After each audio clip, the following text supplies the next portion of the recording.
Panduan antara tahun ular kayu 2025 hingga akhir tahun kuda 2027. Seperti yang disampaikan di konten impact tahun ular kayu, pedoman untuk tahun ular kayu tahun 2025 saya sebelumnya. Tahun ular kayu cenderung basah dengan curah hujan yang tinggi, dan kita semua harus mewaspadai bencana yang berhubungan dengan elemen air. Di tahun ular kayu, tepatnya di pertengahan tahun antara Juli Agustus, kita semua di Indonesia harus mewaspadai gejolak ekonomi yang tidak menentu akibat dari kepercayaan yang rendah dari masyarakat atas hukum dan daya beli yang rendah.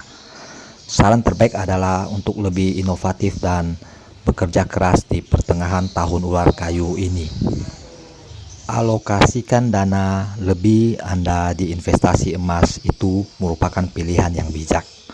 Untuk orang-orang yang ingin memulai bisnis di tahun ular kayu hingga tahun kuda, tepatnya antara April 2025 hingga April 2027, sebaiknya mencari daerah yang berkembang di mata angin timur, timur laut, barat daya, dan tenggara.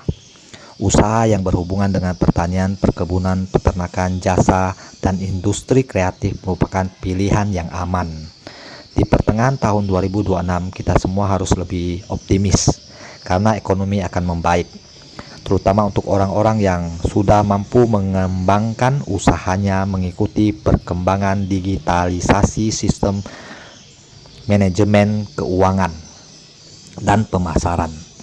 Bisnis-bisnis yang patut dicoba di tahun 2026 adalah bisnis perkebunan, jasa, kuliner, perkakas rumah tangga, bisnis properti, dan bisnis pemanfaatan limbah.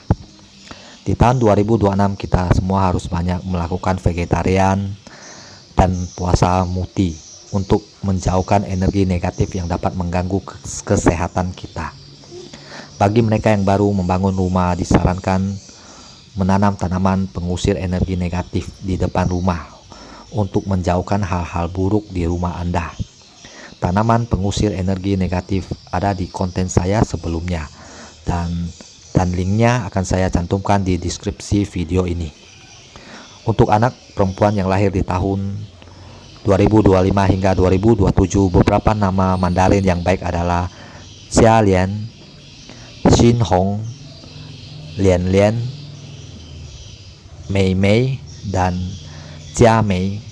Untuk pria, An An, Fei Pin, Xiao Chen, Ma Yuan, dan Li Pin. Untuk ornamen keberuntungan di tahun 2025 hingga 2027 adalah lukisan bangau putih, hiasan patung gajah, bambu keberuntungan, dan ornamen pohon uang. Hal yang dilarang di tahun 2025-2027 adalah durhaka pada orang tua, berjudi online maupun offline, mengunjungi tempat prostitusi, dan menyembelih hewan di tanggal 1 dan 15 penanggalan lunar. Sekian video kita kali ini, semoga bermanfaat. Ikuti terus channel ini dengan subscribe, like, komen, dan share video ini. Terima kasih dan sampai jumpa lagi di video selanjutnya.